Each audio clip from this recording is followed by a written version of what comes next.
سلام علیکم، حالتون چطوره؟ خوش اومدید به یه آموزش دیگه. داشتم کامنت های یوتیوب رو نگاه میکردم، دیدم یکی از دوستان که حالا اسمش این پایین میاد موزیک قتل عمد دورچی آموزش خواسته بود و من اینجوری بودم که مثلا گوش نداده بودم موزیکو. گوش دادم دیدم اصلا خب این که روی گیتار که نمیتونه خوب بشینه. بعد بیشتر ور رفتم با موزیک و این داستانا، فهمیدم که نه، رو گیتارش هم اتفاقا خیلی باحال میشه، مود قشنگی داره. کلا موزیکای دورچی یه ذره تمپوشو بیاری پایین‌تر و رو گیتار بزنی باحال عذاب در میاد. خلاص گفتم موزیکشو برای شما هم ضبط کنم و بذارم که شما هم حالشو برید.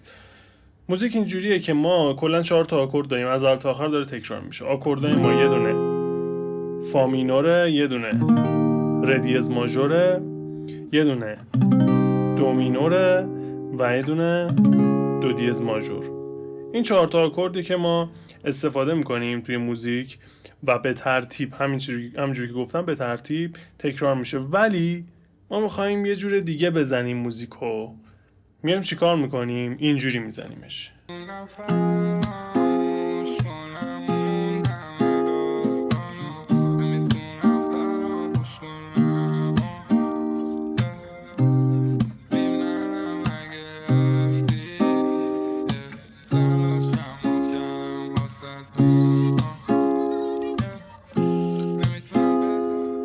خب چجوریه؟ ما روی فا مینورمون میزنیم 5 و 4 و 3 و 2 اسلپ و بعد 2 3 4. اوکی، پس دوباره اسلپ. نمیدونم فراموش کنم همه داستانو. بریم روی ره دیز ماژور، دوباره همونو میزنیم.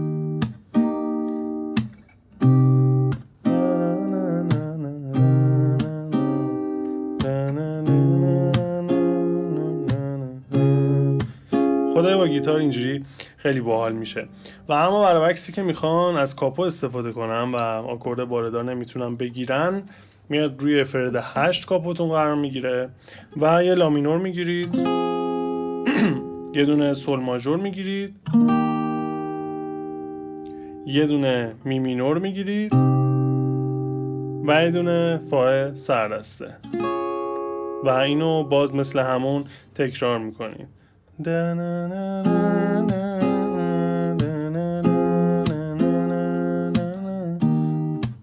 دقت کنید اینجا این سیمای بیسمون خیلی مهمه. وقتی که لا مینوریم سیم 5مون 5 4 3 2 میزنیم، وقتی که میایم رو سول ماژور 6 4 3 2 میزنیم. اوکی؟ ولی 2 3 4مون همیشه همه جا یکیه. میایم روی می مینور دوباره 6 4 3 2 و میای روی فا ماژور فا 7 اینجا 4 3 2 1 رو میزنید.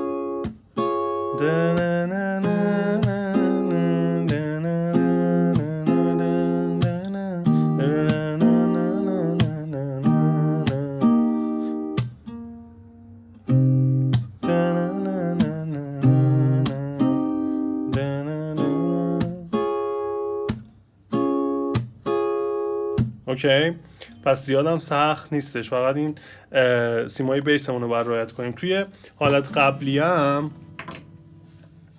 اینجا روی فا مینورمون 5 4 3 2، روی ره دیز ماژورمون 5 4 3 2، روی دو مینورمون 6 4 3 2 و روی دو دیز ماژورمون هم 6 4 3 2. اوکی، بریم رو خود موزیک هم تست کنیم ببینیم که چه شکلی میشه.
خب و اما یه قسمتی میخوام اضافه کنم به ویدیو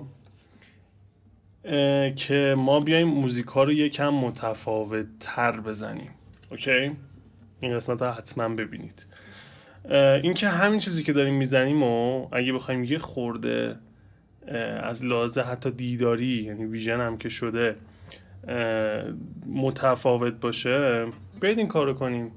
اونایی که یه خورده حرفه‌ای ترن، بیایید جای کاپو گذاشتن انگشت یکتون رو بذارید اینجا و به این شکل بزنید.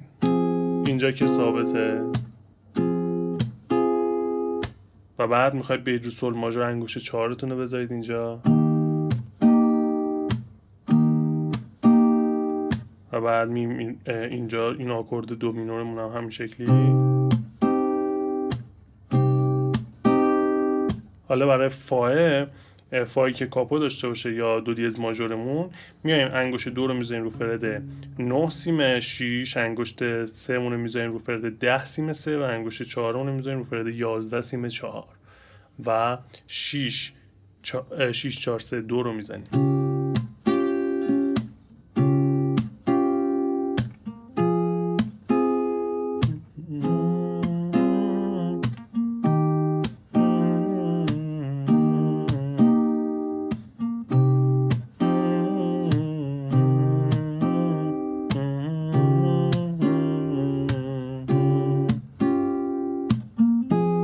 اوکی، این کارم پس میتونید انجام بدید. خیلی دوستتون دارم. لایک و کامنت و سابسکرایب یادتون نره. شیر کنید با رفیقای گیتاریستتون و بزنید و حالشو ببرید. تو ویدیوهای اینستاگرام و هر جا که ویدیو میذارید میتونید من تگ کنید، من میبینم و تا جایی که بتونم انتشارش میدم.